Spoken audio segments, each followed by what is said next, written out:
Lila Villarreal. Ajá.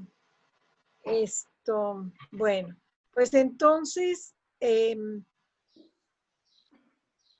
tema de hoy es la epopeya, la tragedia y la comedia, en ese orden. Las fechas, más o menos, la Ilíada está escrita alrededor del 800. La tragedia es alrededor del 400 antes de Cristo, y la comedia más o menos unos 50 años después va la saga. Lo importante aquí es que para Hegel, el punto de vista, lo que es su tema, y a él le interesa muchísimo, es el desarrollo de la conciencia.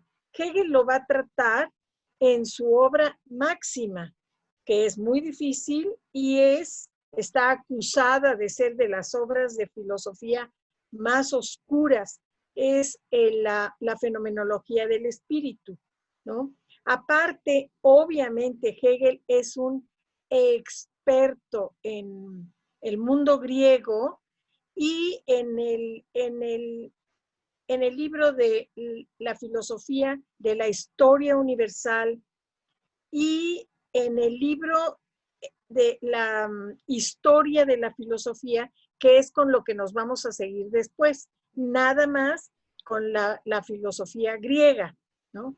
Pero para Hegel, lo importante es el desarrollo de la conciencia, ¿sí? Entonces, él analiza desde el primer momento en que el pueblo griego comienza a unirse, empiezan a formar reinos por todo lo que él llama, no, y muchas personas, por lo que se llama la Magna Grecia, ¿sí? Entonces incluye las costas del Asia Menor, en donde está precisamente la villa de Mileto, que es donde va a darse en el siglo VI el nacimiento de la filosofía. En el siglo VI, todo esto es antes de Cristo, ¿no? Hegel, curiosamente, la historia del pueblo griego la marca no por fechas, no le importan las fechas, incluso hace alusión a los años de la 77ª Olimpiada, en el año de la 63ª Olimpiada. Entonces, él dice que la historia del pueblo griego, que a él le interesa, porque la vive como la juventud de la cultura occidental, ¿no? Y esta historia abarca desde el jovencito Aquiles hasta el otro jovencito que es Alejandro Magno. Entonces, esto es lo que demarca la historia griega para Hegel. Entonces, en el primer tiempo, los griegos empiezan a formar sus comunidades, sus reinos, y entonces la forma en que se manifiesta la conciencia, repito, es el principal propósito de Hegel, es para los griegos la religión natural es su primer aporte a la cultura, ¿sí? ¿Qué es lo que pasa? Para los pueblos de Oriente, para las hermosas civilizaciones orientales, está la religión es la naturaleza, ¿sí? Los dioses son las vacas, los chacales, etcétera. En el caso de los griegos, sucede algo muy hermoso. Los griegos son contemplativos. y entonces se vuelcan en la naturaleza, se proyectan en ella y empiezan a ver en la naturaleza las náyades, las sirenas, las ninfas, los faunos. ¿Qué es esto? Se están viendo a sí mismos en la naturaleza. Y entonces, esta es la primera forma en la que se van a acercar a lo que va a ser la gran revolución griega. La gran revolución griega marca un hito, un cambio de rumbo en la historia de la humanidad, el principio de la conciencia, que aparece alrededor del año 300 con Sócrates. Sócrates ya la formula tal cual, es el principio.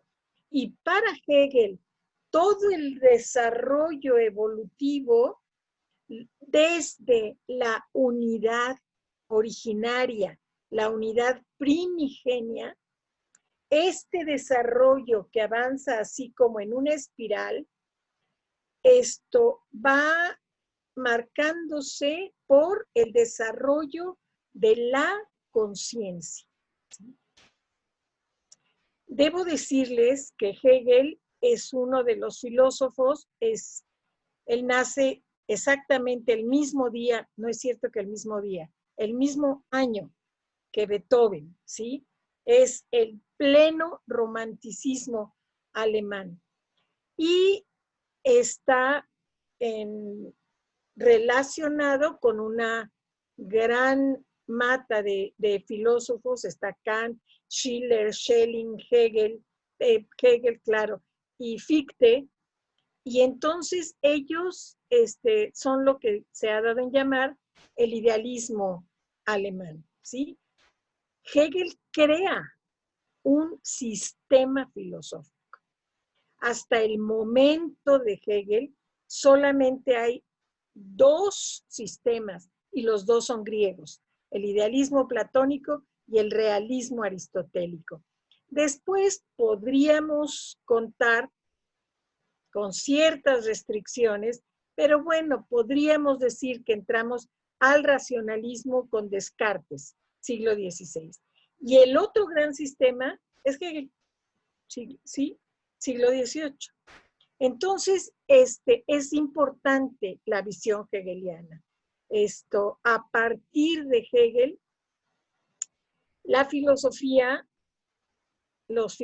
Wittgenstein dice, los filósofos pueden ser hegelianos o anti-hegelianos, pero no hay manera de ignorarlo, ¿no? Entonces, hay que tomarlo en cuenta.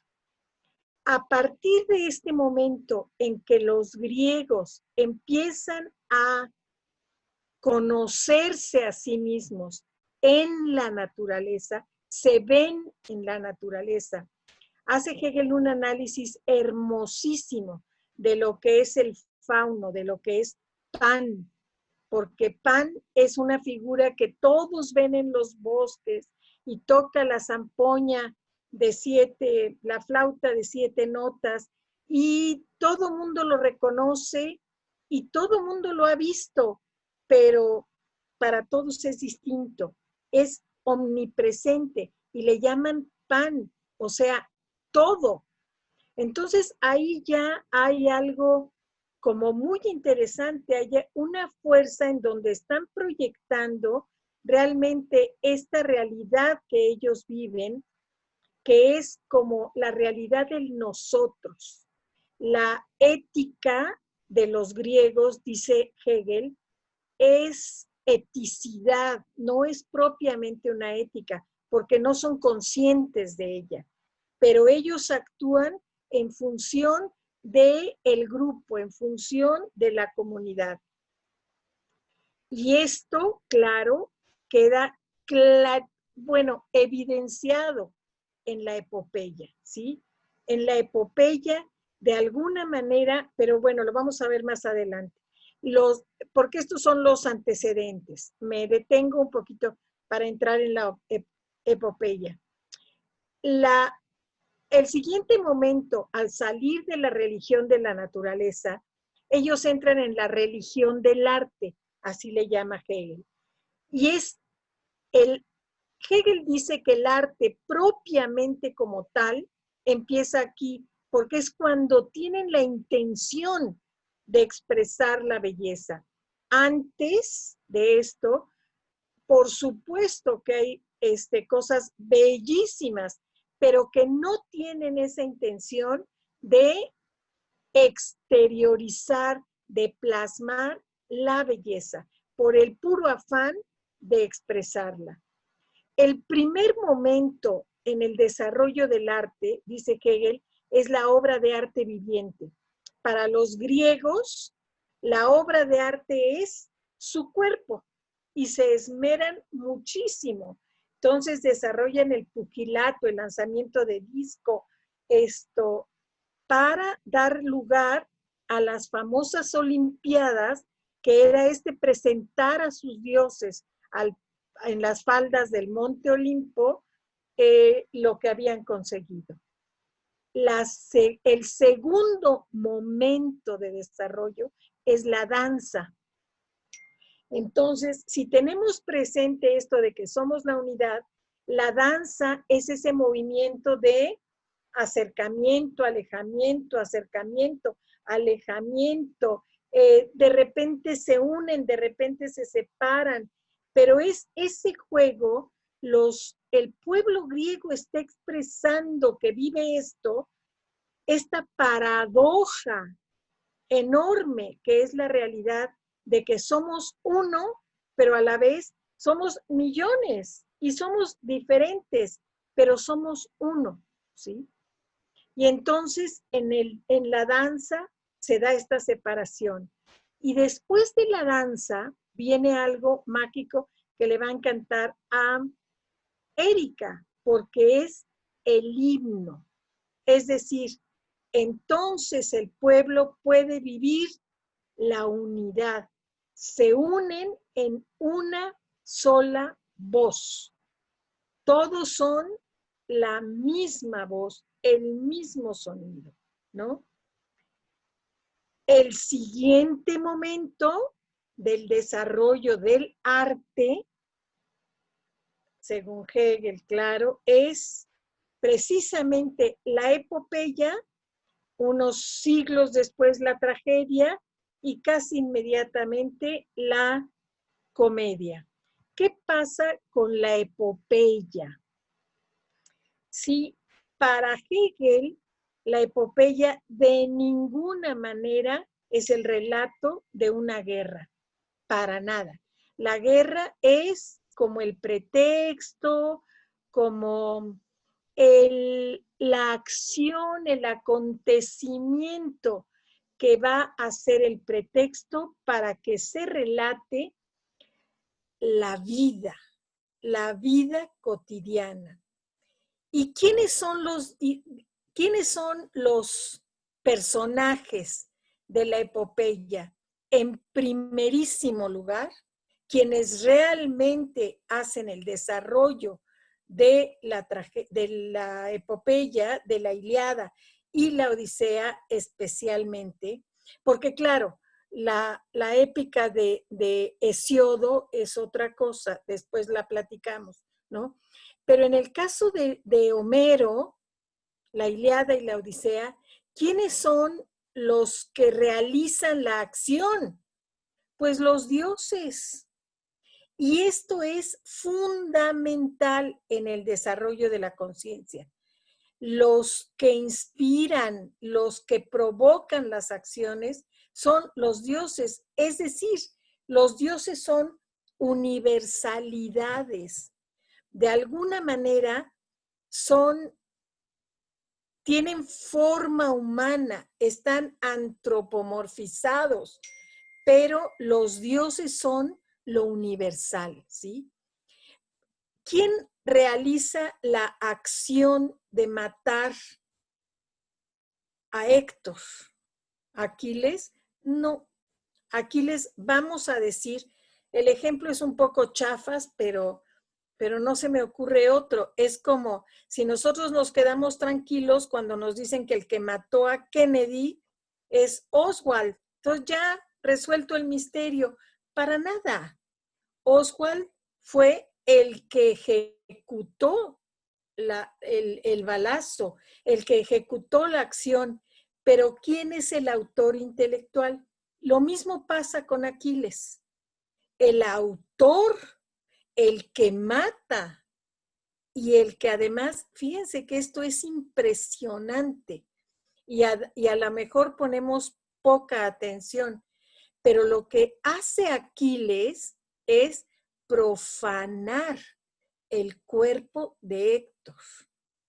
Más grave que matar a Héctor es profanar su cuerpo y lo pasea con su carro y el rey, su padre, Príamo, el rey de Troya, tiene que venir y se le hinca.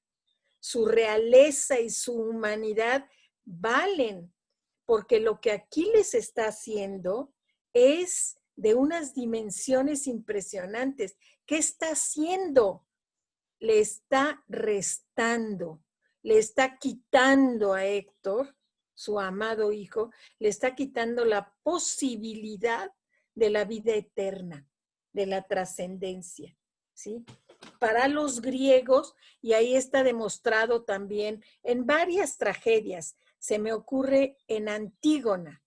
Antígona se sacrifica y acepta la muerte antes que dejar insepulto el cadáver de su hermano, ¿no? Entonces, los personajes centrales de la Ilíada son los dioses y son los que son los autores intelectuales, son los que van logrando cómo pasan las cosas. Fíjense que el poeta Homero es simplemente, y esto es hermosísimo también, es un testigo, ¿sí? Homero ve en el interior de su conciencia cómo van pasando las cosas y jamás se manifiesta en favor de los troyanos o en favor de los griegos. Homero es imparcial. Tetis logró esto. Iris va y se mete en el sueño de Néstor para que le vaya y le diga a Aquiles que salgan a la lucha, ¿no? Entonces, el poeta es simplemente testigo imparcial. ¿Y quiénes son los otros personajes? Los héroes, que son las individualidades, pero curiosamente, dice Hegel, son individualidades vacías, todavía sin conciencia, actúan en unión con los dioses, ¿sí? Finalmente hacen lo que los dioses les dicen. Y bueno, entonces, a partir de esto, a partir de la Ilíada y la Odisea, ¿qué es lo que pasa con Hesíodo? Hesíodo es también un autor de la epopeya, pero Hesíodo lo ve desde otro punto de vista. Hesíodo se ocupa de la sociedad griega estaba dividida en estamentos, ¿sí? Y entonces estaban los guerreros y en la parte inferior estaban los campesinos. Y Hesíodo se ocupa de los campesinos, Homero se ocupa de los guerreros, ¿no? Entonces, esto lo dice Hegel con todas sus letras. La epopeya no es el relato de una guerra. Bueno, lo dice más prudentemente que yo. Dice, más que el relato de una guerra, es una descripción de la vida. ¿Qué es lo importante? ¿Qué es lo que hay que ver en la Ilíada? El despertar de la conciencia. Y déjenme decirles que por eso la Ilíada se lee poco. Es difícil lectura. Aparentemente, vamos, las personas le entran a la Ilíada con ganas de, ¡eh, la guerra de Troya, vamos a la acción! Y entonces resulta que se aburren soberanamente porque son descripciones de la vida cotidiana, ¿sí? Y de los andares y de los ires y venires de Zeus y de las infidelidades y de cómo Atenea, todas las cosas que tienen que hacer para favorecer a unos o a otros, ¿no? Y bueno, el poeta, según Hegel, es el ser singular. ¿Y qué es lo que el Homero capta? La unidad primaria. De alguna manera no lo tiene claro, pero lo vive. No lo tiene en la cabeza, pero lo tiene en su experiencia, ¿sí? Él conoce la unidad primaria de la que hemos salido y a la que retornaremos, ¿no? Entonces, ¿qué son los héroes? Aquiles, Héctor, Paris, son nada. La realidad de los héroes es que son la nada, porque las acciones les son ajenas, ¿sí? Los héroes se están sometiendo a ese orden universal en la figura de los dioses, ¿sí? Entonces son nada, pero al mismo tiempo son lo universal, porque actúan conjuntamente con los dioses, ¿sí? Aquí, y los dioses son la universalidad, ¿sí? Y la universalidad que además viven esta dialéctica, la lucha de contrarios en su interior y expresada también en las relaciones con los dioses. Aquí hay, no sé dónde está ese frontispicio, pero es el cadáver de Héctor, después de haber sido arrastrado por Aquiles. Y entonces los troyanos lo llevan en procesión, ¿no? Rescatándolo. El héroe, ¿sí? Es singular. Esto quiere decir que aristotélicamente no podemos llegar a conocer suficientemente las características de una persona, ¿sí? Son infinitas y además se van aumentando y se van cambiando. Yo no puedo decir, ni siquiera que me conozco, pero bueno, uno puede decir, conozco a mi hija desde que nació, para nada. Las notas constitutivas de un singular son enormes.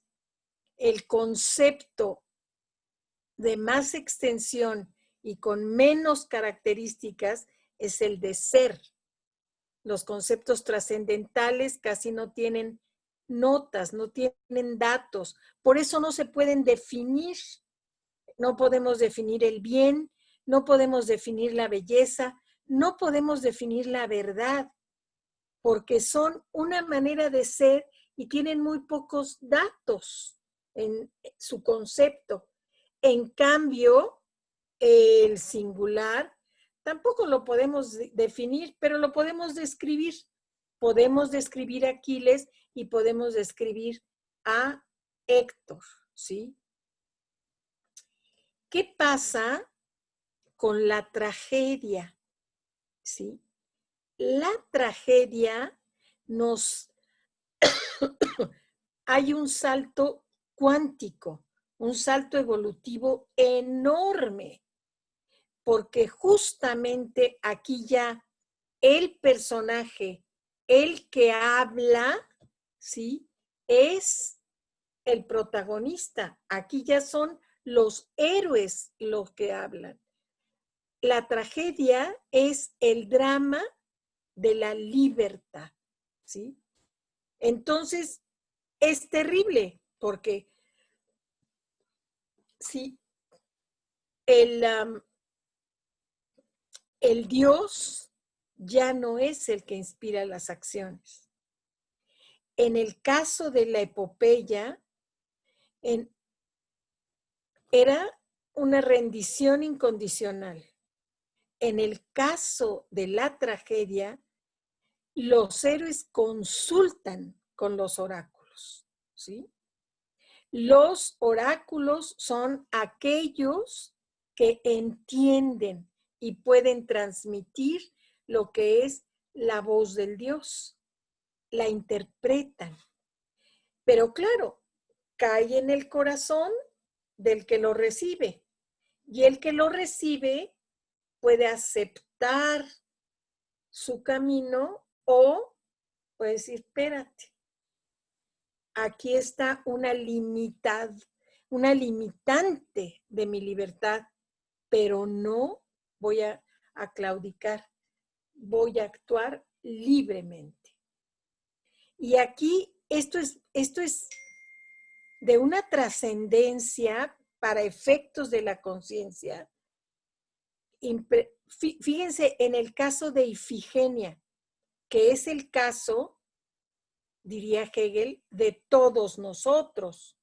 Los personajes de la tragedia son universales, pero la máscara, la persona, así se llama la máscara, está significando que somos todos, que somos el protagonista en tanto que es el género humano que se está desarrollando.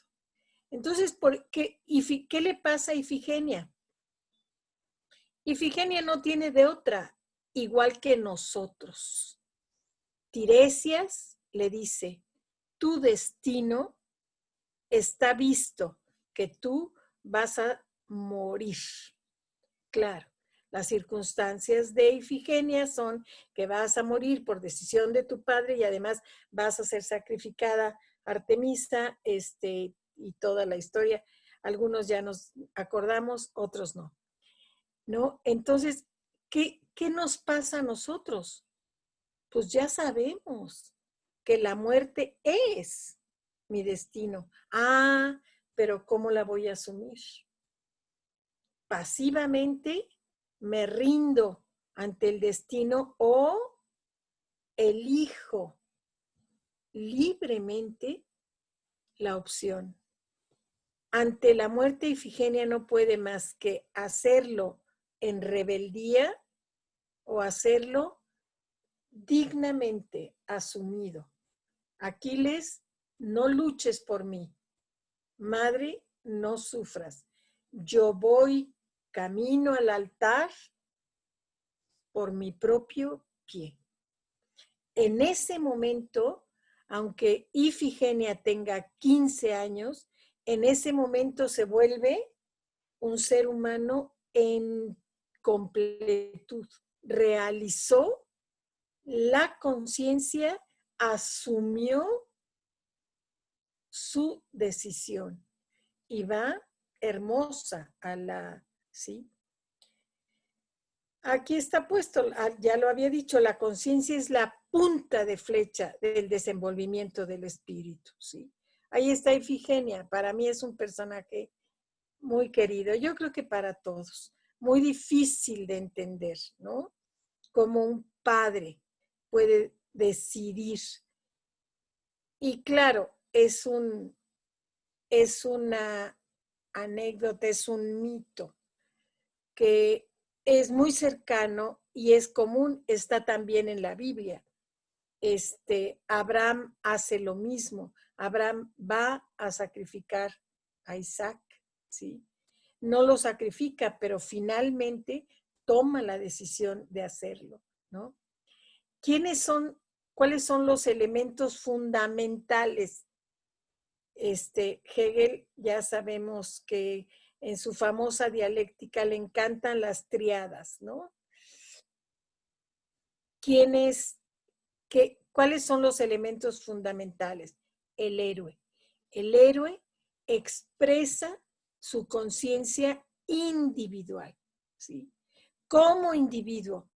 Es verdad que nos significa y nos involucra a todos, pero es la conciencia individual. ¿Por qué es tan importante el héroe?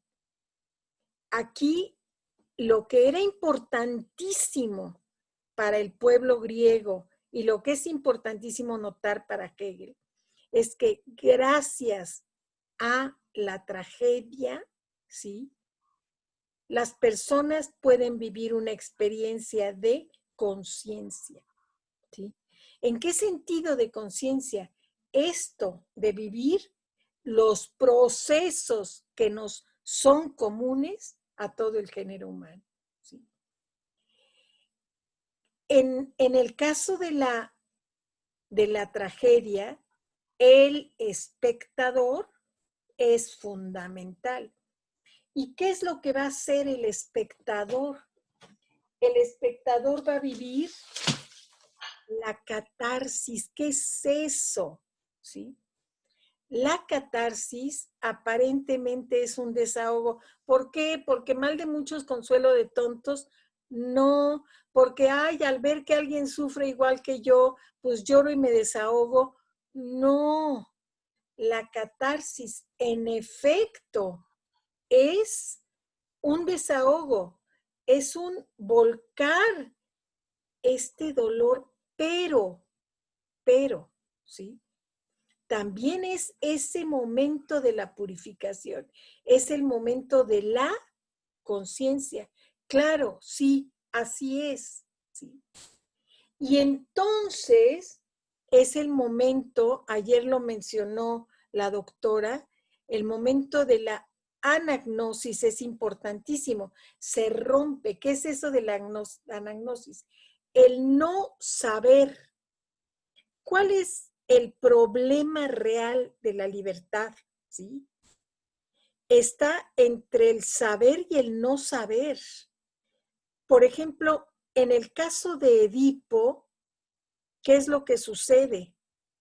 Edipo avanza por la vida, como todo ser humano, llega al momento de la razón y entonces, ¿cómo lo demuestra? Pues puede resolver los enigmas que le presenta la esfinge. Y finalmente tiene que enfrentar, ¿sí? ¿Qué enfrenta?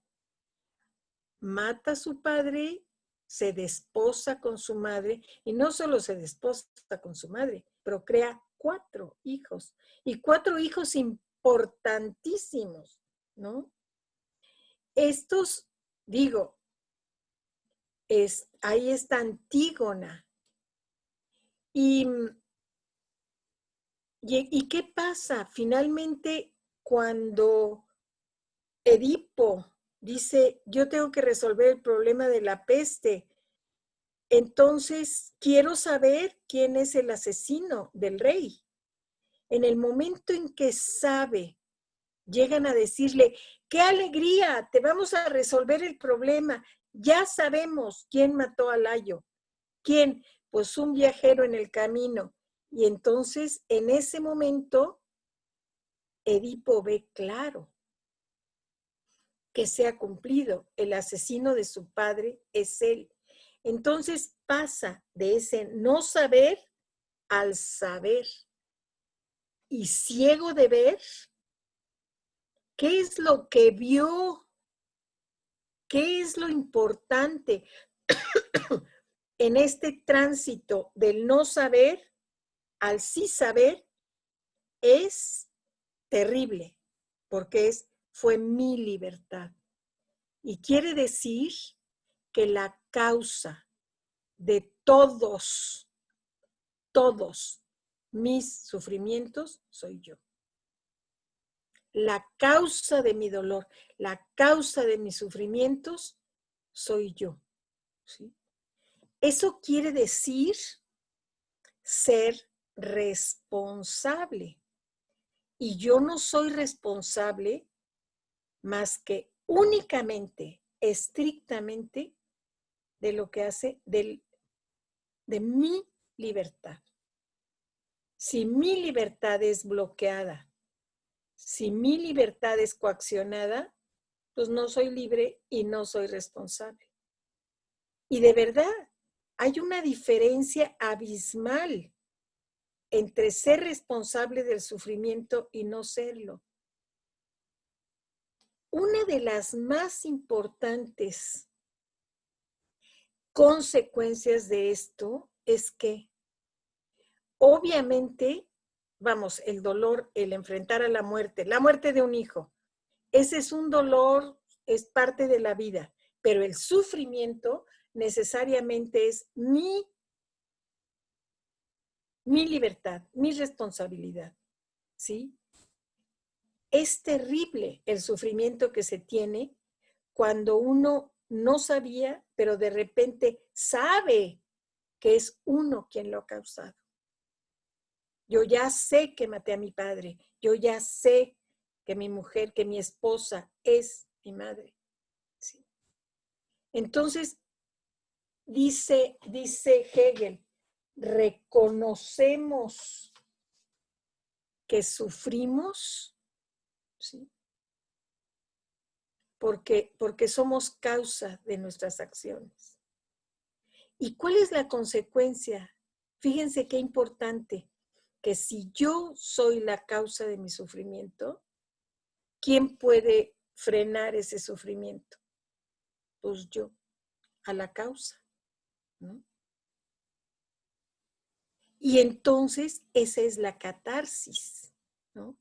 El pueblo se desahoga, sufre, se ve reflejado, se desahoga, pero finalmente, y esto es importantísimo, finalmente tiene una experiencia de conciencia. Y vamos de niveles a niveles. El nivel de la religión de la naturaleza, el nivel de la religión del arte, el nivel de la conciencia de la epopeya y el nivel del drama, de la libertad, que es la tragedia. ¿Sí? En el caso de la tragedia, el coro tiene una parte fundamental.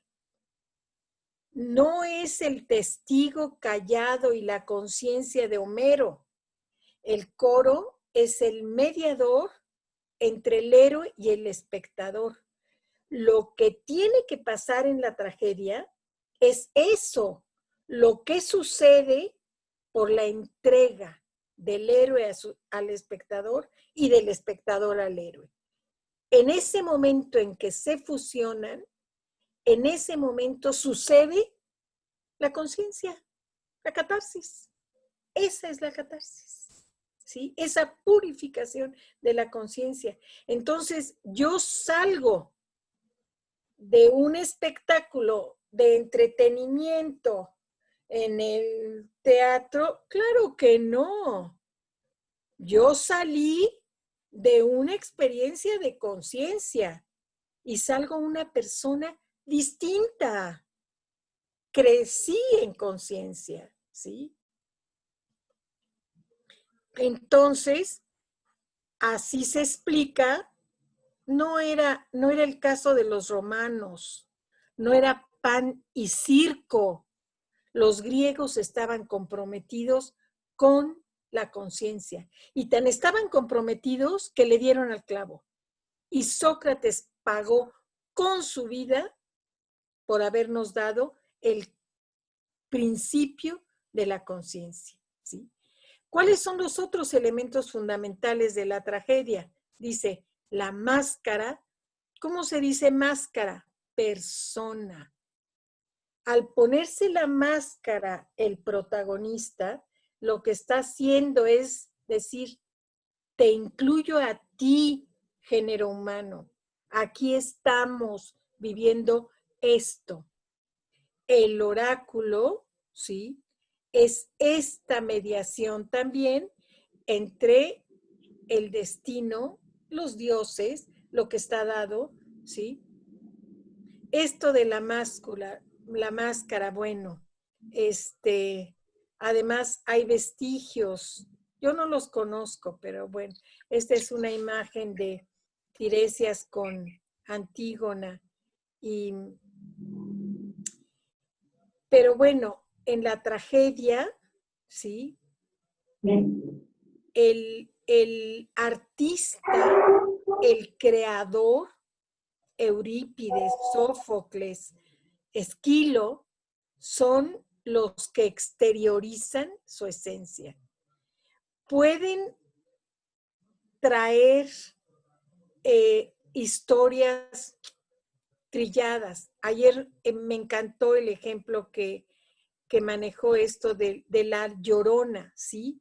Y claro, el artista, el escritor, toma esto que está en la conciencia del pueblo. La Llorona está en la conciencia de todos nosotros. A lo mejor no de estas nuevas generaciones, pero sí de generaciones anteriores, ¿no? En mi generación, por supuesto, nadie duda de quién es la Llorona y la tenemos. Yo tengo un ejemplo que también me gusta y es, ¿sí?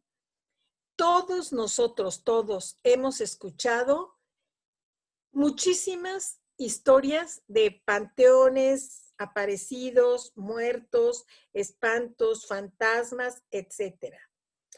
Pero Juan Rulfo lo dice de una manera excepcional.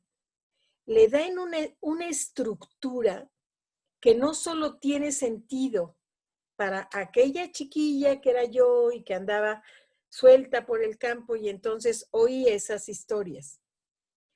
Juan Rulfo le da una estructura a esas historias que hace que su libro merezca ser traducido al ruso y al húngaro y al italiano y al francés, porque les dice a aquellos de esta misma realidad nuestra, ¿sí? De esta realidad no queremos soltar a los seres que ya se fueron y de alguna manera no los soltamos, siguen presentes en nuestro corazón y en nuestra vida, ¿sí? Entonces, igual, Esquilo y Sófocles y tal toman lo que en este momento hay en Grecia para dar ese salto de conciencia, ¿sí? Exterioriza. ¿Qué exterioriza el poeta? ¿Qué exterioriza Sófocles?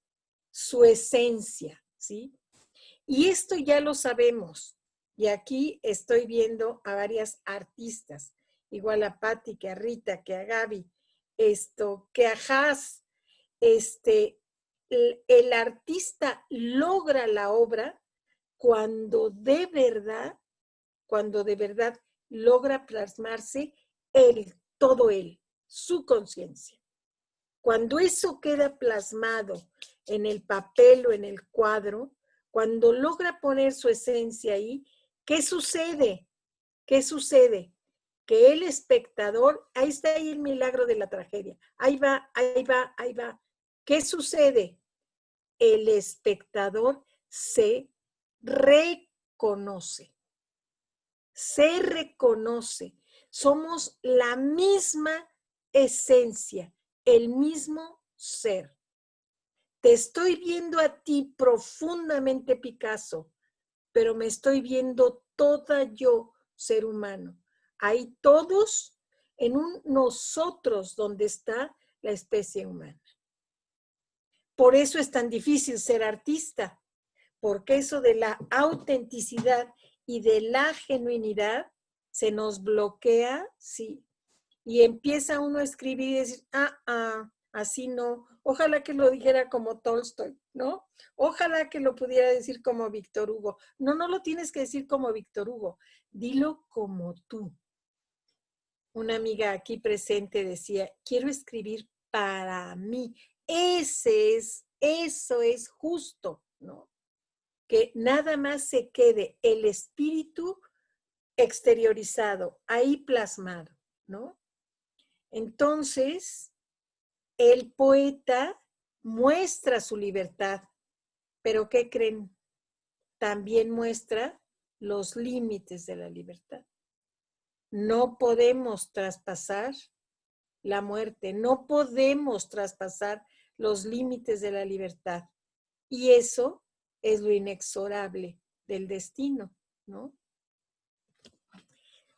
¿Quién es el héroe? Nosotros, Medea, Antígona, Edipo, todos somos nosotros. Y nos podemos ver ahí, ¿sí?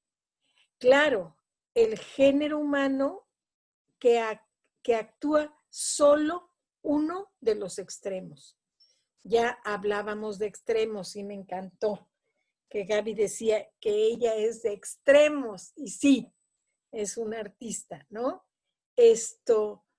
El héroe, el protagonista de la tragedia, vive uno de los extremos, ¿sí? ¿Y por qué la tragedia entonces era tan importante, sí? Sigue siendo importantísimo el día de hoy que nosotros podamos reconocer las opciones, ¿sí? Es decir, cuando un hijo se acerca a pedir consejo, no está esperando que uno le diga, haz esto, yo le hice así. No, lo que espera es, no lo saben decir, pero lo que espera es que uno les ayude a ver las alternativas. Existe la posibilidad A, B, C, D o no, nada más tienes una alternativa. Entonces, esto es lo importante, ¿no? Y entonces, cuando se conocen las opciones, ¿sí? Se puede actuar libremente. No vamos en la anagnosis, sino con conciencia, ¿sí? Y bueno, finalmente, ¿por qué es tan importante la tragedia? Porque los héroes expresan el derecho de actuar su libertad, ¿sí? Hay una tragedia que es impresionante. Hegel es la más querida para Hegel, que es Antígona. Antígona, uno podría pensar que es la historia de una muchachita linda, hija de Edipo, y que Creonte da la orden de que a uno de sus hermanos no se le dé sepultura. ¿Qué significa para una mujer griega saber que su hermano no va a tener sepultura? Eso significa que no tiene vida eterna, que esa posibilidad que Platón va a tratar de explicar, la posibilidad de la inmortalidad del alma espiritual, queda para siempre cancelada. Platón tampoco construyó a partir de la nada, también construyó a partir de esta sabiduría que se daba en el pueblo. Y esa vida eterna era una esperanza, una ansia, pero es imposible que sea un conocimiento. No lo es hasta la fecha, ¿no? Pero entonces Antígona sabe que en caso de que se atreva a enterrar al hermano muerto, como fue traidor al Estado, entonces tendrá pena de muerte, ¿sí? Y Antígona decide sepultarlo. ¿Cuál es el drama? ¿Cuál es la tragedia de Antígona? Antígona está dividida entre una realidad muy humana y una realidad que vivimos cotidianamente. Una es la ley del corazón, una es la ley de la familia, una es la ley del individuo y otra opuesta es la ley de la comunidad, la ley del Estado, la ley del pueblo, ¿sí? Y usualmente nosotros lo vivimos en el día a día. A ver, vete al confinamiento y enciérrate. ¡Ay! Pues no quiero, pero es una regla, está impuesta, es para el bien de la comunidad, pero no quiero, ¿sí? Entonces uno tiene que aceptar, ¿sí? Yo no estoy encerrada por mi gusto y por mi decisión, no, estoy cumpliendo la ley. No pago la tenencia de mi coche porque estoy muy convencida de que está muy bien hacerlo, ¿sí? Es la ley de la comunidad frente a la ley del individuo que entran en conflicto. Y uno tiene que decidir si actúa la ley y sigue su corazón. Y claro, si sigo mi corazón, ¿qué pasa? Pago el precio. ¿Cuál es el precio que pagó Antígona por sepultar, por vivir el lado del amor a su hermano? Pagó con la muerte. ¿Sí? Y bueno, las tragedias griegas no son las únicas tragedias. También están las tragedias shakespearianas, que ya sabemos que están inspiradas en estas, pero que muestran ese otro momento del desarrollo de la conciencia, ¿sí? El coro es el lado pasivo, el que transmite, el que es el medio, el que posibilita que suceda la obra de arte, porque es el contacto entre el espectador y el protagonista. Que hay protagonista, deuterogonista, antagonista, o sea, son los representantes, ¿no? Los dioses mandan. El pueblo obediente está representado en el coro, ¿sí? ¿Y qué pasa cuando el coro se da cuenta de lo que le van a causar si le dejan saber su destino? ¿Sí? ¿Qué es lo que hace el coro cuando Edipo sabe? Pues el coro pretende esto, que pueda tener tranquilidad, que pueda... ¿Qué hace Edipo cuando sabe? Pues es un conocimiento, fue tan duro pasar de la anagnóresis a la gnosis que se sacan los ojos, literalmente, se sacó los ojos. Ciego de ver, se quita el ver, ¿sí? Y el espectador es indispensable.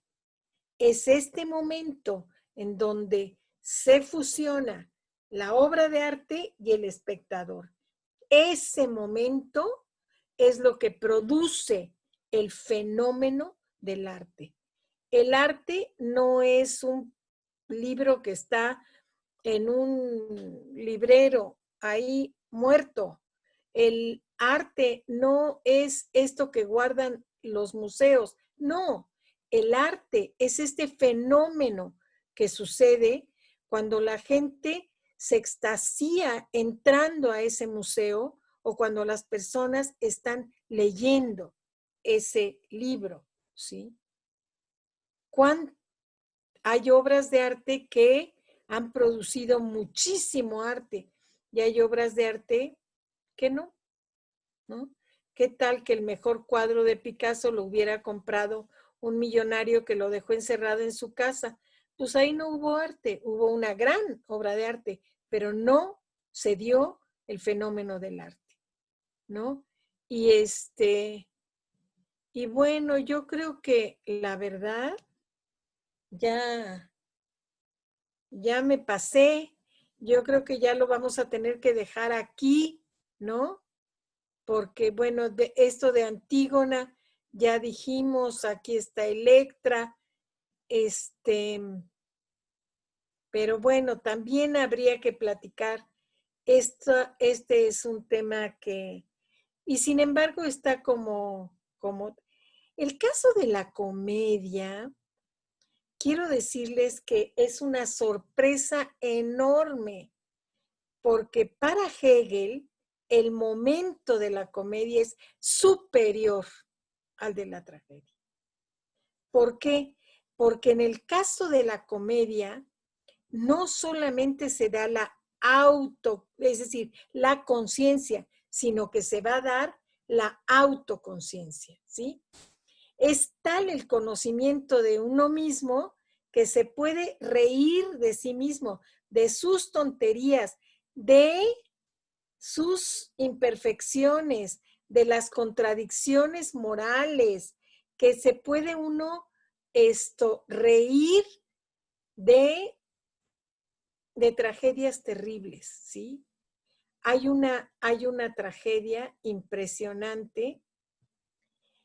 Es curioso, yo no la he leído y creo que ya es tiempo de que la lea, pero es en las nubes.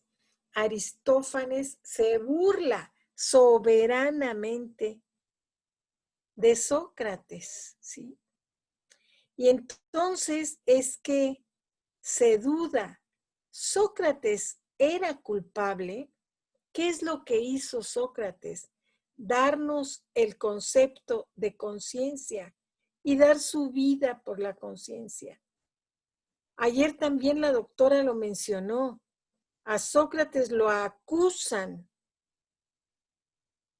Esto alguna vez también lo habíamos platicado en El Dragón. A Sócrates lo acusan de dos graves cargos. Uno, corromper a la juventud. Dos, no adorar a los dioses patrios. Y uno podría decirse, pues, ¿cómo de que corromper a la juventud? Los griegos eran muy libres respecto a la sexualidad. No tenían problemas con las desnudeces y tal. Entonces, ¿qué podía ser lo que Sócrates hizo? Y por supuesto que Sócrates era culpable y los jueces atenienses no podían no declararlo culpable porque hubieran traicionado su ser mismo, su esencia. ¿Qué tienen que hacer los jueces atenienses? Procurar el bien común, el bien del Estado ateniense. ¿Y qué hizo Sócrates? ¿Cómo corrompió a los jóvenes? Pues eso, diciéndoles, el tribunal supremo de tus acciones es tu conciencia. Y entonces, si tú no quieres seguir los mandatos de los dioses o los mandatos de tus padres, no los sigas, no sigas a tus padres, sigue a tu conciencia. Y esto causó, dice Hegel, que ya sabemos que se puede, todo se puede discutir, ¿no? ¿Qué es lo que causa este concepto? La debacle, el rompimiento después de esta democracia griega, lo que sigue es la tiranía. Y Atenas se acaba y se trasladan a Tebas, etc. Y la otra gran acusación es la que no adora a los dioses patrios. Sócrates dice, si yo llevo mis ofrendas, pues sí, pero pues es de dientes para afuera, mi querido Sócrates, porque tú sabes que por encima de Artemisa está tu decisión, está el Supremo Tribunal, que es tu conciencia, ¿sí? Y claro, Hegel distingue entre conciencia y autoconciencia. La autoconciencia implica no solo a todo el género humano, al universo entero, ¿sí? Y ahora sí, hasta aquí.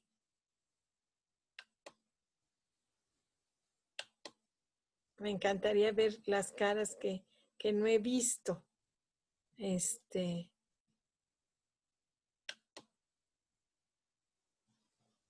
¿Qué tal? ¿Cómo están? Has está Muy bien. contenta. Oye, Lila, son las 12 con 12 minutos. ¿No Ajá. terminamos hasta la 1? Sí, sí, pero ahora les toca a ustedes. Ah, Este, ok. a los filósofos les encanta la réplica para tener chance de la contrarréplica, ¿no? Si ahorita son las 12:50 y les doy y tenemos el chance de la réplica, entonces no hay posibilidad de defenderse. Ahí estoy bromeando. A los filósofos les encanta eso de la réplica y la contrarréplica y la archirréplica. A mí esas cosas, pues la verdad, por problemas me dan como susto, pero cuando sueño con filósofos, los sueño blandiendo sus paraguas como si fueran espadas, ¿no? Y es fuerte, pero es un ejercicio muy padre, ¿no? Entonces, bueno, no me atrevo a preguntarle a Has porque está con la sonrisa. Entonces, mejor alguien que esté dispuesto a objetar, ¿no? Pero es que, ¿qué se te puede objetar, Lila? O sea, estamos como disfrutando esta reflexión, ¿no? No, pero sí hay muchas cosas que se pueden objetar. Ayer ustedes aceptaron cosas distintas, ¿no? Pues no sé qué tan distintas, la verdad. Por ejemplo, Yolanda, que tiene más experiencia de seminarios con Verónica y que tal vez podría decir algo diferente. Yo no veo tanta diferencia más que quizá, no sé cómo decirlo. Eh, no sé, no, perdón. Bueno, pues qué rico, porque quiere decir entonces que se metieron al tema y que Sí, lo disfrutaron, pero sí hay muchas cosas discutibles, ¿no? claro, claro. Sí. Y de hecho hay quien le ha enmendado la plana a Hegel, no se las voy a decir. Seguramente. Eh, es que somos... Así como Hegel se la enmendó a Aristóteles, pero es que entre los filósofos ese es un pacto muy importante. Si me importas, entonces puedo discutir tus argumentos. Si no me importan tus argumentos, pues ni los comento, ¿no? Claro. Sí. Me pareció precioso lo que decías de los poetas, ¿no? Y de cómo Hegel ve en el poeta la posibilidad de entender la conciencia como una unidad, ¿no? Como un traductor de los dioses y que es consciente. Me hizo pensar muchas cosas, ¿no? Acerca de los propios procesos cuando uno escribe o cuando uno es inspirado, porque definitivamente la inspiración es algo, eh, no sé, no soy un griego, pero casi, ¿no? Me siento muy identificado en esa contemplación espiritual en el que veo que la naturaleza te habla, te da señales, te dice cosas. Eh, Constantemente lo siento, ¿no? Entonces yo pensaba, ¿será una cualidad de quienes tenemos abierta la dimensión de la poesía, por decirlo así? ¿O es que toda la gente lo tiene y no se da cuenta? ¿No? No sé, eso es algo que me resonó al escuchar. Mm. Bueno, Bueno, pues ahorita, ya tomé la palabra. muy bien. A mí me encantó, bueno, todo lo que tú dijiste se complementó mucho con lo de ayer. Pero también algo que a mí me tocó fue la cuestión de las máscaras, que es donde el artista acerca al espectador. Lo Entonces, asume. lo asume. O sea, Sí, tú, espectador, estás aquí. exactamente. Entonces, de una manera, es mi propia tragedia o mi propia situación de vida, te la estoy dando para que tú sientas en un momento dado a lo que es toda pues, la tragedia o el sentir, como tú lo dijiste claramente, el despertar de la conciencia. Ujú, ujú. O sea, cuando vamos a un espectáculo y nos impresiona tanto, hay un cambio totalmente de tu manera de ser. Yo como ejemplo, yo nunca había visto, o sea, danza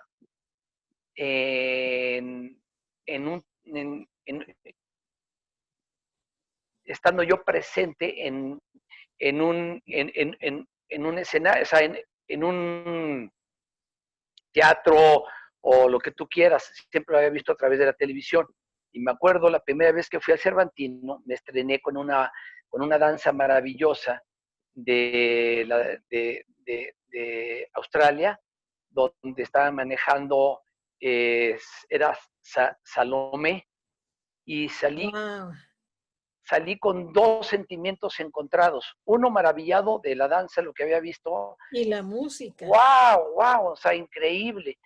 Pero el segundo, enojado, porque me había perdido durante 48 años por todo el rollo del machismo y como ya a mí me habían educado que los bailarines son maricones y que no te puedes expresar así, salí enojado contra mi propia sociedad y contra mi propia estupidez. Entonces, es algo muy interesante, ¿no? Anagnosis, gnosis, ¿no? ¿Eh? Es del Y, no y saber al saber. claro, Y exactamente. te dolió, te enojó. Está un ¿Sí? ejemplo padricísimo, genial, ¿no? Así es. Es un bonito ejemplo, ¿sí? Y que hay que usar, Ah, hay pues que muchas usar. gracias. Disfruté muchísimo todo lo tuyo. Siempre lo disfruto. Y gracias por compartir tu sabiduría. Ay, gracias a ti. Qué buen entendedor, porque eso del ejemplo está hermosísimo, está exacto. Sí, sí, sí. Patti, A ver, yo quiero hacer una aportación nada más a lo de las máscaras. Yo tengo la información de que máscara en griego se llama proposón. Proposón. Eso quiere decir máscara. Y personare es la máscara con una cornetita que tenían detrás en la boca para que sonara más. Y el personare ya es en latín. Y de ahí viene personaje y persona. Se juntan proposón con personare y de ahí viene ya persona. Y me parece muy, muy lindo esto de que es la persona la que suena, la que, ¿no? La que expresa a través de esta máscara. Bueno, nada más y qué una bonito. Es que, aportación ahí. claro, pasa al latín y de ahí ya nos pasa a nosotros, pero Ujú. sí, yo soy lila, pero cuando soy persona, es que soy todos. Soy uno más. Ujú. Esto, estamos juntos. Claro, ¿por qué no podemos vivir esta unidad? Pues porque no es tiempo, porque hay que vivir es el precio que estamos pagando por una cosa maravillosa y es la conciencia. Ujú. ¿No? No es de Oquis, es vale la pena esta separación de la unidad, porque es para adquirir la conciencia. Solamente un individuo se puede dar, puede ir con su conciencia, puede ir con su mente más allá de las estrellas, ¿no? Si no tienes conciencia, Claro. no vas. hay que pagar el precio, ¿no? Yo no estoy tan segura si la aparición del concepto de conciencia es durante, con los griegos o es anterior. Porque, por ejemplo, en la epopeya de Gilgamesh, que es muy anterior, que es de hecho la primera obra escrita, aparece ya un concepto de sí mismo de Gilgamesh que va a luchar y que además se ha hecho un parangón entre el Gilgamesh, entre la epopeya de Gilgamesh y el Popol Vuh, con los gemelos divinos, ¿no? No sé, tendría que estudiarlo más a fondo. La verdad nunca me lo había preguntado, pero sé qué es lo que dice Hegel. Tú nos estás... Sí, el tema es fenomenal. La conciencia, sí, como conciencia, está presente desde siempre. Y si no, sería absurdo. No podría desarrollarse algo que no está en embrión, ¿no? ¿De dónde lo sacas? claro. No hay generación espontánea, no se puede generar de la nada. Entonces, la conciencia en un bebecito está, pero no está desarrollada. Tiene que pasar una serie de tribulaciones para lograr llegar a la autoconciencia. Y sucede que Hase pasó 48 años sin disfrutar. Y vemos algunos que nos podemos pasar 90 y no llegamos y entonces, pero uno se va dando cuenta que siempre hay posibilidades de abrir la conciencia y la conciencia se va abriendo cada vez más, cada vez más. No hay vuelta atrás. Y tú crees que ya terminaste, que ya, y no, te falta mucho más, ¿no? Eso es algo como muy importante, ¿no? Sí. Claro, claro. Gaby. Pero tiene, ya. Ok.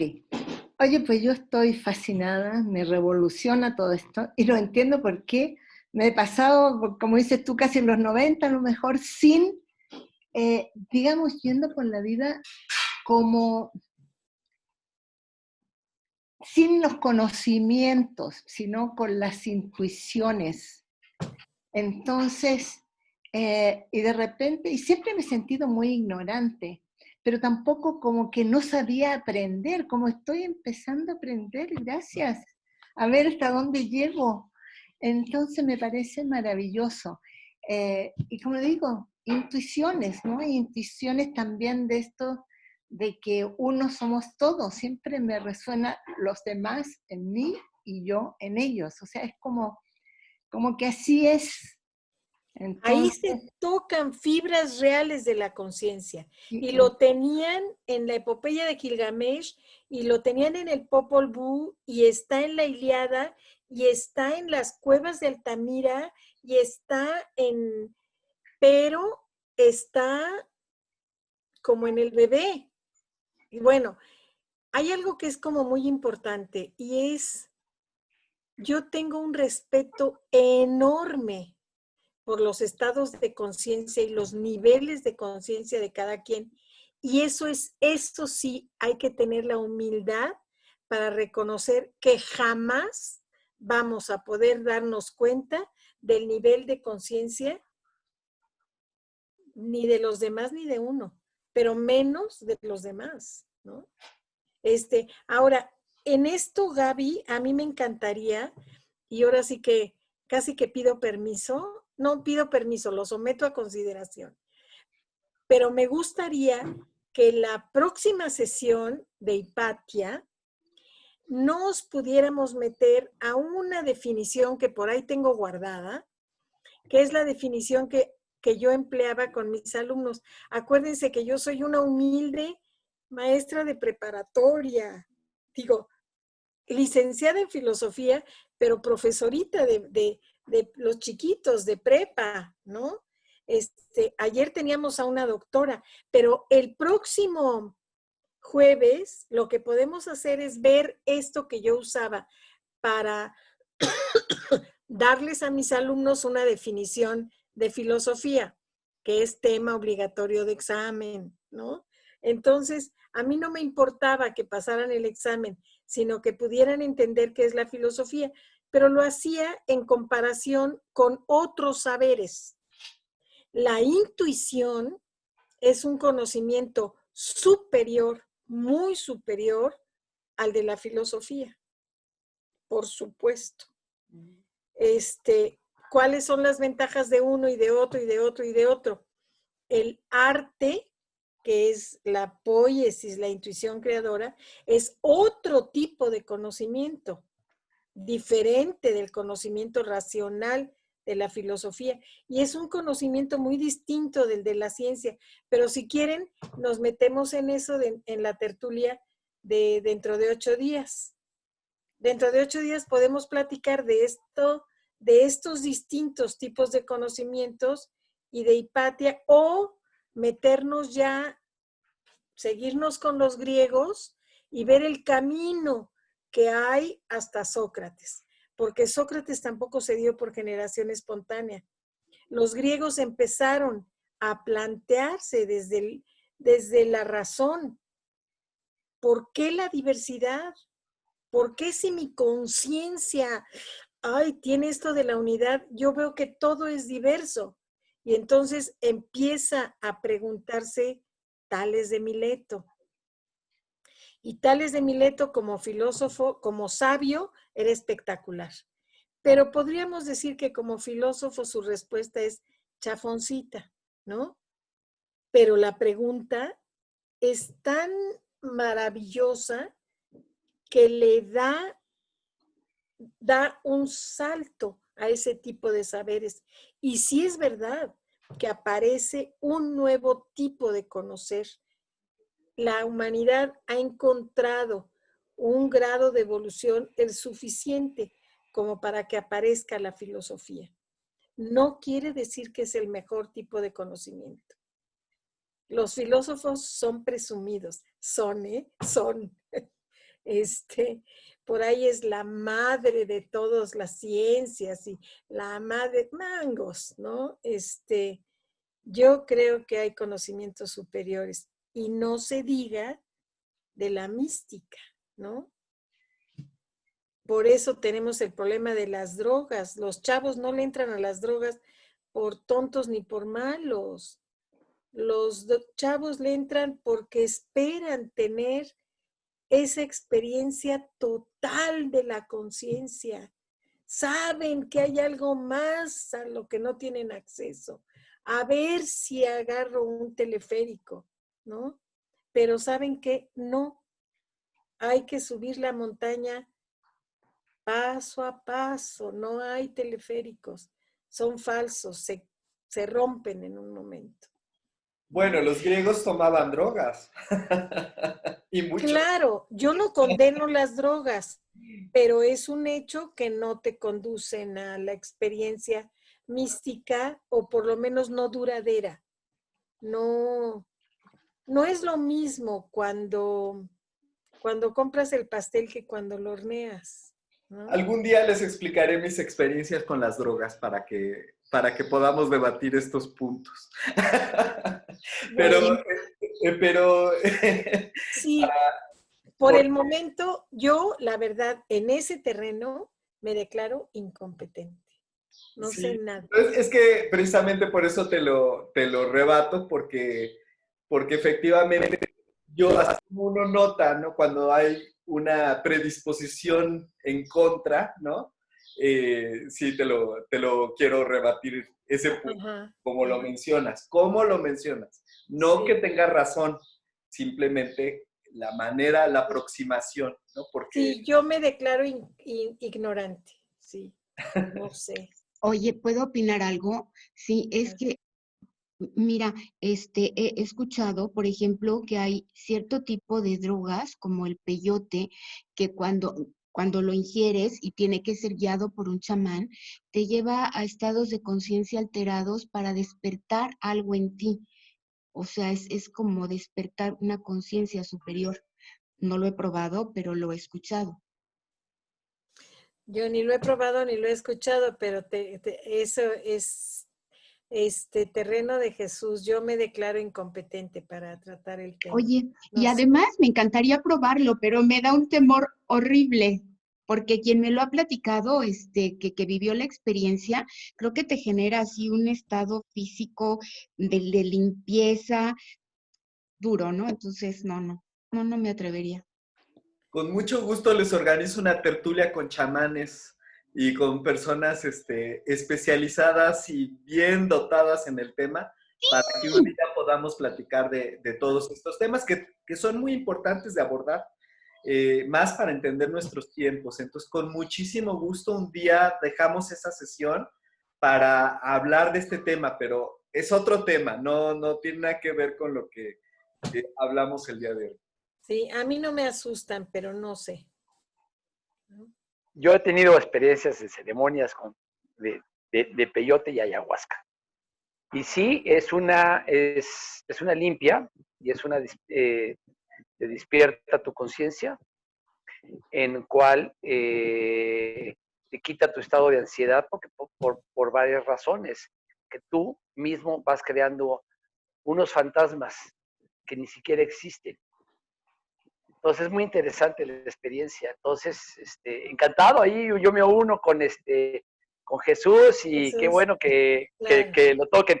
Y lo que tú dices, Sí, ¿qué has pero tenido con las drogas? Seguramente estuviste con amigas que fumaban y el tabaco nunca he tenido la ocasión. fumando, pero fuiste fumadora pasiva, fuiste a una discoteca y había, ¿no?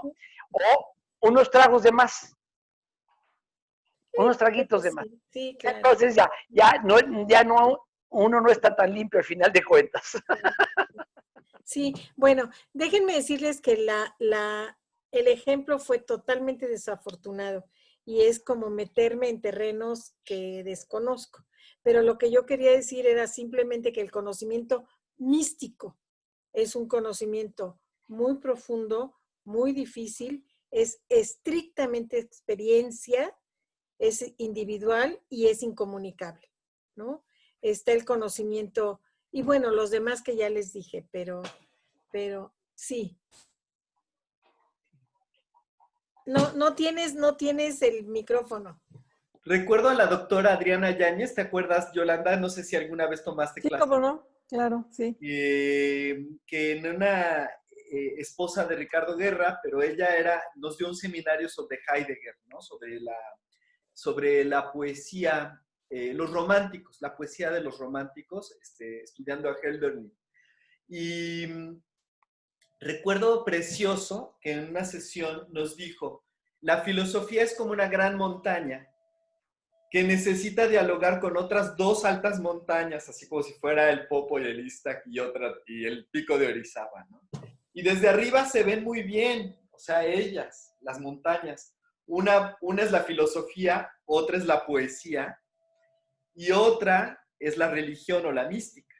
Entonces, efectivamente, las tres ven el panorama, ven el gran valle, pero para dialogar hay profundos valles que las separan.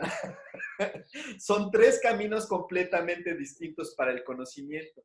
Desde las puntas dialogan entre sí, pero en los caminos, o sea, para llegar a ellos son completamente distintos. Me gustó mucho esa metáfora poética para explicar de alguna manera. Hermosa.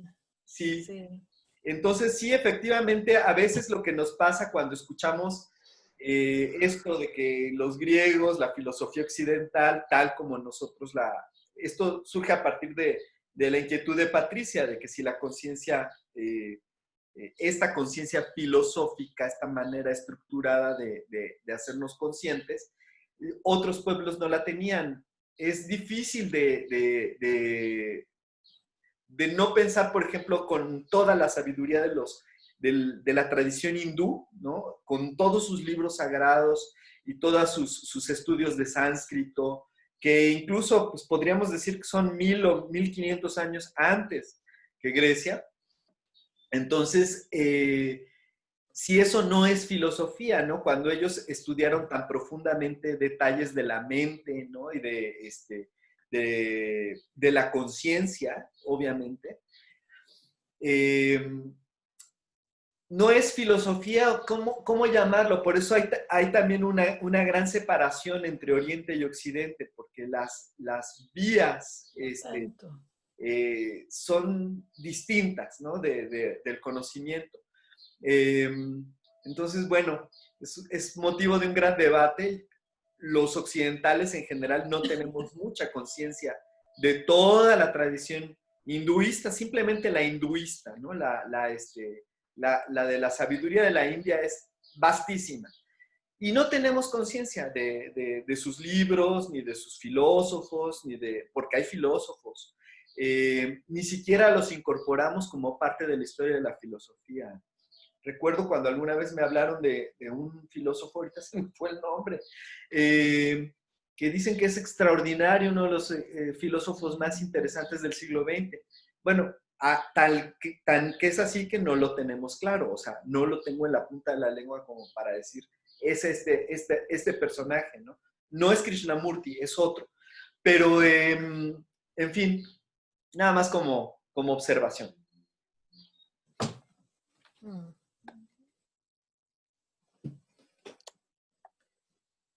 ¿Quién no ha participado y quiere? A ver, yo soy Yolanda. Hola, Lila. Bueno, yo es la primera vez que estoy aquí con ustedes. Todo lo que has hablado tú, pues es muy interesante, muy denso, difícil opinar algo, incluso cómo vamos a rebatirte, por supuesto que no tienes un conocimiento muy profundo del tema. A mí como que a lo mejor no puse bien la atención, pero respecto a la catarsis, como que no me quedó tan claro cuál es la diferencia de lo que nos dijo ayer la doctora Verónica Peinado con lo que tú nos dices ahora. ¿Cómo se toma ese término?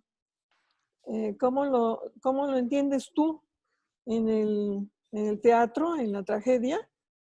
Esa catarsis la entiende como purificación, que si el espectador se identifica con esos personajes, sí siente lo que está sucediendo en la obra de teatro.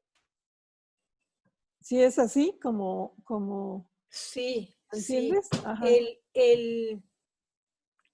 El asunto es que los temas que trata la tragedia son temas aparentemente Antígona. La historia de una chiquita que es hija de Edipo y que su hermano está condenado a ser comido por los chacales. Ajá. Y su cuerpo ahí no se puede dar sepultura, ¿no? Aparentemente es la historia de una chiquita, y lo que pasa es que, dice Hegel, no, ahí está tocando una cuerda y resuena en tu conciencia. Y entonces, en el trasfondo de la historia está este conflicto entre las dos leyes, ¿no? La ley, el tío, porque el gobernante es el hermano de Yocasta, su madre, ¿no? Entonces, y padre de su prometido, ¿sí? Entonces, el gobernante proclama pena de muerte, ¿sí? Ella, en el espectador, hay fibras profundas que resuenan. Obviamente no sabes es al filósofo al que le toca como desilvanar esto y darle vueltas y explicitarlo, ¿no? Pero en el espectador esto resuena y de alguna manera Antígona te resulta un ser entrañable y tú ves el conflicto y además te lo pone en contraste con la hermana, porque Antígona va con Ismene, su hermana, y le dice, oye, van a dejar al hermano, a Eteocles, sin sepultura, acompáñame a rescatarlo. Ismene le dice, no, yo cumplo con el decreto de Creonte, o Creón, como no, así que no lo voy a hacer. Entonces, quien está viviendo esto de la historia, de la tragedia, finalmente se ve tocado en unas fibras que te atañen, ¿no? Y entonces se vive como esa catarsis. Finalmente, de alguna manera, vives el dolor de Antígona. Y entonces ahí hay una especie de desahogo, ese dolor. Y no es que sea, no se me ocurre otra cosa, ya lo repetí, pero no es que sea el mal de muchos, consuelo de tontos. Aunque a veces sí ayuda. A veces uno anda con algún dolor por ahí y te das cuenta que es común, que a todas tus amigas les pasa lo mismo. Entonces, si es verdad, no que te duela menos, sino que empiezas a revisar qué es lo que está pasando, qué no estoy viendo, ¿no? Y entonces, finalmente, en el caso de Antígona, tú dices, bueno, pues ahora ya sé. No a lo mejor con esa explicitación, pero ahora ya sé que hay ocasiones en que si rompo estas leyes, lo puedo hacer, pero pago el precio. O me traiciono a mí misma y cumplo con las leyes, ¿no? Y en ambos casos se pagan precios, pero uno ya tiene claro, ya no estás en la ignorancia, ya no estás en el coraje de por qué pagué la tenencia, por qué pagué la... No, ya dices, es un pequeño precio que pago por verme protegida por vivir en este hermoso país, ¿no? Oye, y quisiera preguntarte, ¿qué pensarías tú de ciertas películas, el cine? El cine también, ¿cómo ciertas películas nos afectan como espectadores? ¿Encuentras tú alguna similitud en esto que estás explicando con el cine? Por supuesto, y es un tema central. Sí, yo creo que lo que era la tragedia para los griegos es el cine para nosotros, ¿no? Exactamente. Y ocupa ese lugar central, ¿no? Yo creo que de todas las artes, el séptimo arte, pues es ahorita el nuestro, el joven, ¿sí? No es que no nos llegue la literatura, por supuesto que llega, y la pintura, y son indispensables y las necesitamos. Y además, yo pienso que hay una cierta desnutrición de belleza en nuestra sociedad, ¿no? Pero el papel de la tragedia lo tiene el cine. Y yo creo que sí hay películas y podemos ahorita mencionar, si hacemos lluvia de ideas, seguro que cada quien tiene más de 20 para decir, son aperturas de conciencia evidentes, ¿no? Podemos polemizar, porque de repente se me ocurrió que si ahorita digo Roma, como lo de la mística, ¿no? Mal lugar. Para mí Roma es adorada película, la amo. Y me parece que hay justo que se da, es el ejemplo perfecto para ver una apertura de conciencia, ¿no? ¿Cuántos no nos habíamos percatado de que la sirvienta que tienes es una parte de tu familia esencial y que ha hecho posible cantidad de cosas? Hay muchas gentes que no se dan cuenta y de repente algo les moverá, algo les moverá. A lo mejor tarda, ¿no? Puede ser, a mí me ha pasado con esas películas, no fue con Roma, pero me acuerdo perfecto de otras y he comentado el ejemplo. A mí me pasó con Carlos Saura, mi prima Angélica, que dije, está loco, ya me cansé de que me tomen el pelo, es una porquería, ya me voy. Y lo que pasa es que me había tocado muy profundamente. Y abrirme a ese momento de conciencia fue muy doloroso, pero ha sido uno de los momentos de conciencia más importantes en mi vida y se lo debo a Carlos Saura, ¿no?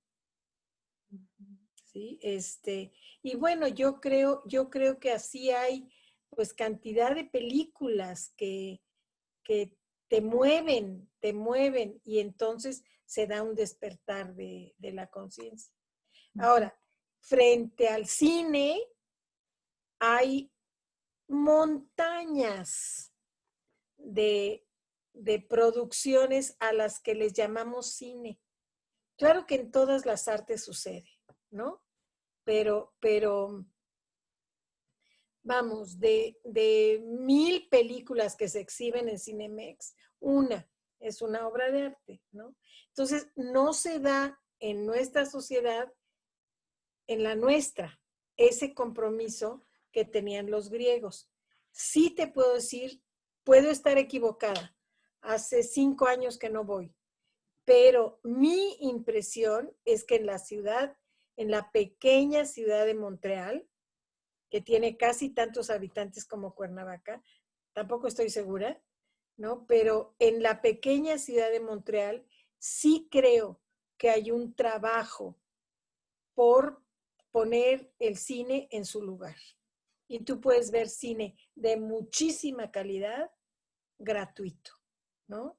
Y patrocinado por el Estado. Y también hay teatro, conciertos, ballet, y para la edad de oro, siempre gratis. Y para el público en general, a precios muy accesibles, para que sea eso, la tragedia griega, trabajando por la conciencia de su gente. Pero es raro que haya bueno, tiene que haber sociedades. En Cuernavaca están ¿En Cine Morelos? Sí, Cine Morelos, y estaban la Sociedad de Amigos de la Música, que creo que trabajan con mucha dificultad y eso, pero son esas pequeñas agrupaciones las que se comprometen. Museo Brady. El Museo Brady, sí, Brady, sí. Y bueno. Pero a las que la mayoría de la gente no asiste, porque lo comercial es lo que arrasa, ¿no? Yo creo que el contrapeso es terrible y que está la industria del entretenimiento, Ajá. ¿no? Entonces, el chiste, la palabra lo dice, es la diversión, ¿no? Tú vas a divertirte. Si yo les invito a algunas personas vamos al cine y no quiero ir a tus películas que lloras, ¿no? No quiero ir a tus películas que sufres. Necesito divertirme. O que me aburren. Entonces, porque no las entiendo, ¿no? Así claro, te dicen, ¿no? Pero además así pasa. ¿Cómo? O dicen, me quiero distraer, ¿no? No sí, quiero, como tú dices, no hay entretenerme, ¿no? Y ya desde el punto de vista, desde usar esos verbos, ya no tiene nada que ver con esto que estamos hablando de la catarsis, ¿no? O sea, creo que estamos aquí presentes por algo, estamos en esta plática, o sea, porque tenemos una necesidad de conciencia, de establecer un puente espiritual con nosotros mismos y con los demás. O sea, si no, yo creo que sería muy difícil que quisiéramos cantar juntos o que quisiéramos crear juntos, ¿no? Y tenemos al dragón de Jade, que ha estado tan desperdiciado. Es una pena que tengamos al dragón de Jade y a ustedes impulsando esto y ha estado durante estos años, pues, aprovechado de muy poca manera, por lo mismo que estamos hablando, ¿no? Ya vemos algunos sobrevivientes de la pandemia gracias al dragón de Jade. Sí. Erika quiere hablar. Ay, A ver, perdón. Erika. Sí, perdón, espero no ser muy rebuscada como acostumbro. Lila, de veras me encantan tus conocimientos. Ir escuchando pues a Verónica y a ti, y bueno, ya a todos los que han participado en estos días, me remite nuevamente a darme cuenta, yo divido mi vida como en dos para poder explicar lo que quiero decir. La parte, digamos, cuando nací católica, y allí pondría que Hegel tiene influencia en la cuestión de que está toda la cuestión ética, toda esa revolución. Corrígeme, por favor, si no es así. Y luego está la segunda parte de mi vida que pasa pues cuando precisamente comienzo a estudiar a Platón, pero después de ser muy religiosa, cuando hice la preparatoria abierta. Me enamoré de esos textos y me daba cuenta que era casi lo mismo, que no había mucha diferencia. Y yo comenzaba a enamorarme.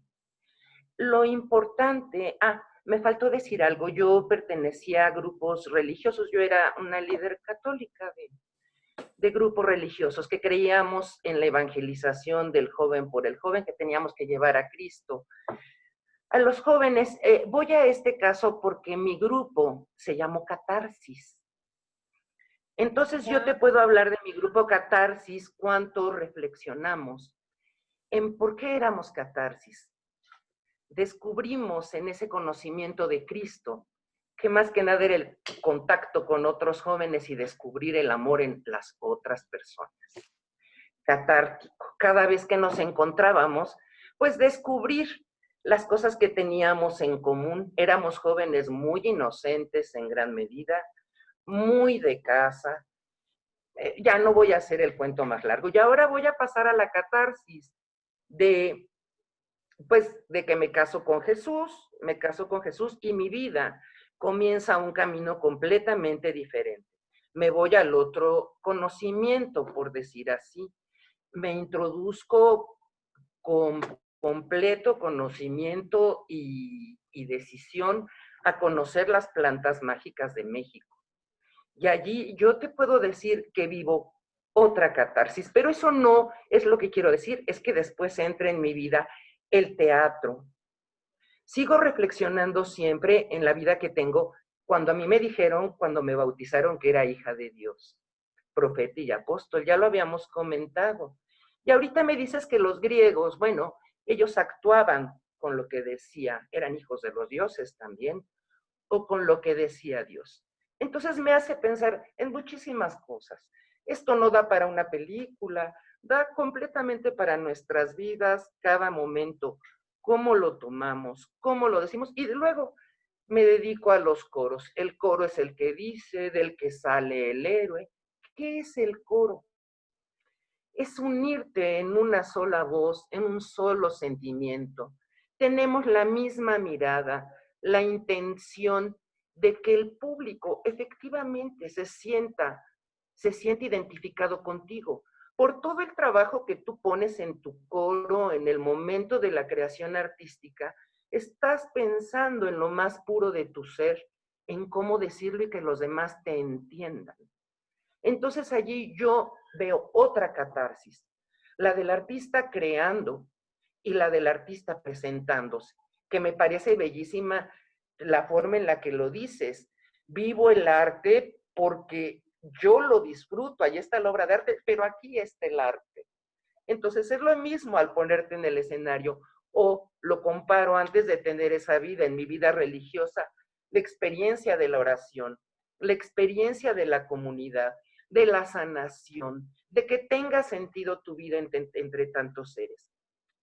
Y en el arte descubres lo mismo. Pero entonces aquí me iría a lo que decía ayer Verónica, donde te permiten gritar, donde sí hay matar, donde sí hay destruir, que es muy real, pero cuando yo nazco creyendo en lo bueno, oyendo en lo bueno, esa parte me es negada, hasta que te encuentras con un mundo cruel, tremendo, porque tu entorno no te había permitido verlo.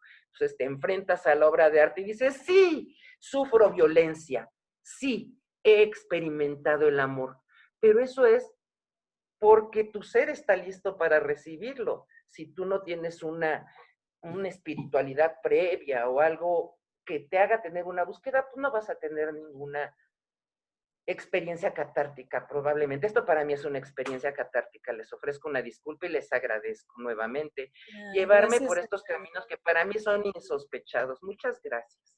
Gracias a ti, Erika. Rita, no te hemos oído a ti y a mí me encantaría que te escucharan porque vale la pena.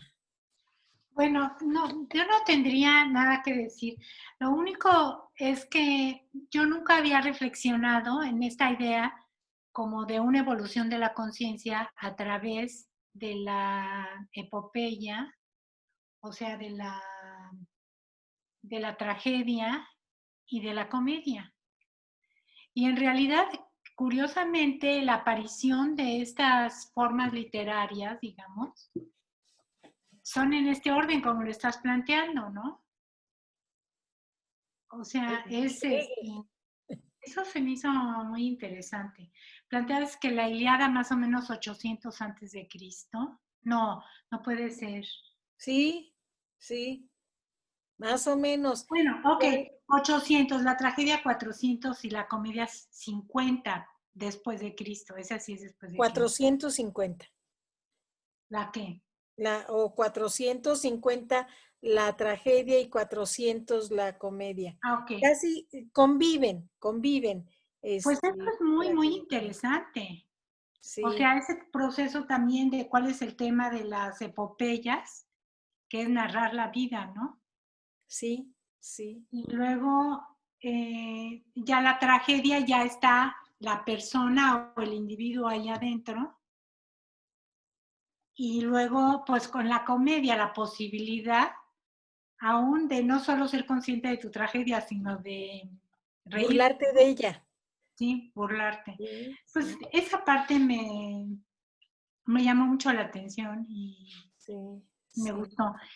Yo no, aunque está así dado en la realidad, no sé si la interpretación como evolución de la conciencia sea certero. O sea, la interpretación. Ajá. Pues es todo, o sea, en realidad me queda pues este asunto por reflexionar. ¿No? Gracias, Rita. Ojalá les digo a Rita y a Yola, ojalá que las podamos ver la próxima semana, ¿no? Bienvenidas. Y ¿está Patti Pimentel? Sí, por eso mismo quería tomar la palabra para explicarles un poquito a Yolanda, a Rita y a Patricia, que creo que está presente, un poquito cómo estamos funcionando desde hace 2 meses y medio, desde que empezó toda esta contingencia. Y bueno, antes que nada, bienvenidas, Yolanda, Gracias. Patricia. Somos, pues, realmente el coro Tiempo de Sabiduría, ¿no? Aquí están Patricia Rodríguez. No sé si las voy a ir mencionando para que Patti lleva la tertulia de mañana. Patti lleva la tertulia de temas selectos del arte. Mañana vamos a hablar de Bizancio. Entonces estamos haciendo como un círculo de compartir saberes. Gaby Videla, aquí presente, también es parte de nuestra comunidad. Es poeta, es escritora, es activista social. Bienvenida. Gaby llevó, por ejemplo, hace una semana una tertulia sobre su poesía, sus cuentos. Alicia Guaso es también del coro de Tiempo de Sabiduría, ha estado en casi todas las tertulias, entonces es una súper tertuliante, una persona que le encanta dialogar con todos nosotros. No lleva una tertulia ella, pero es una participante. Y Enedina, pero no se ve. Enedina, que no se ve su cara. Ya se asomó. Enedina, una gran amiga, una súper maestra también, especialista en muchísimos temas.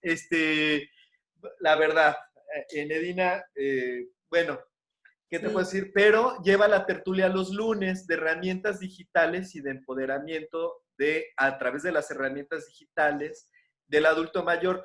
estamos realmente reflexionando que este grupo es básicamente personas mayores de 50 años, ¿no? Yo soy el más joven, tengo 46.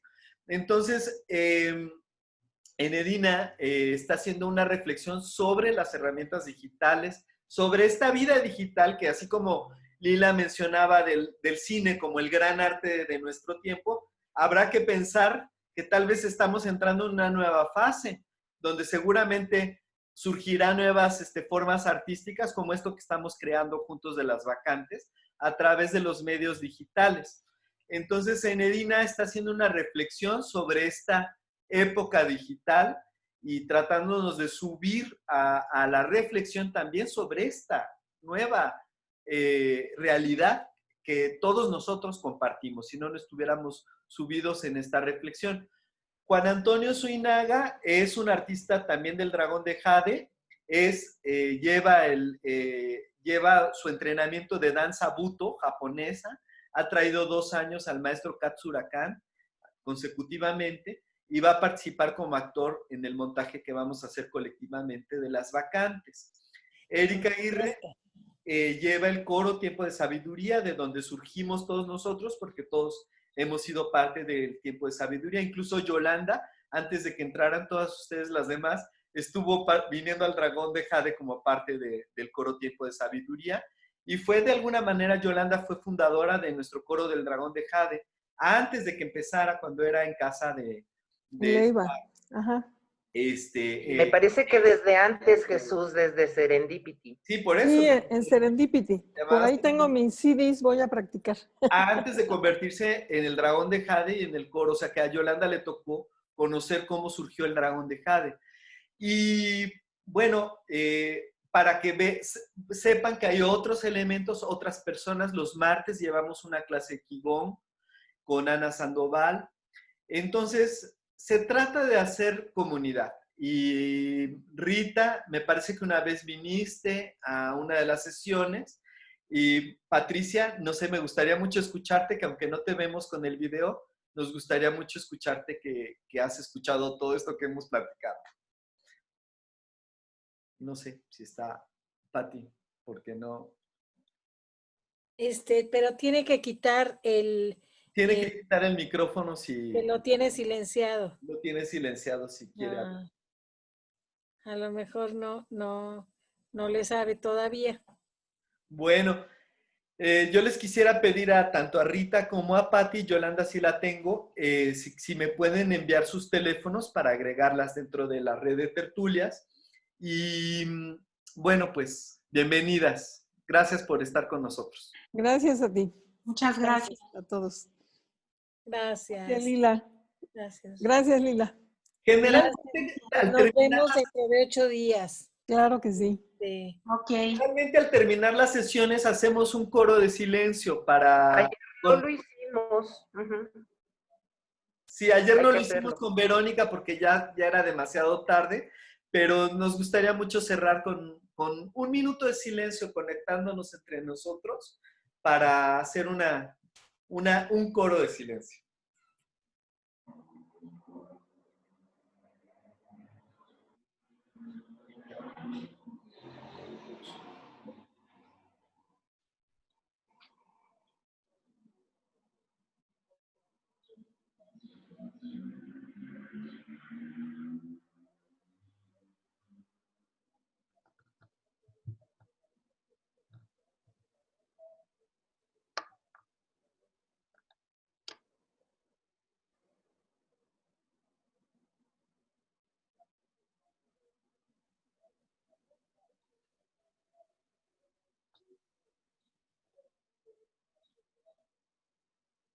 Muchas gracias. Gracias.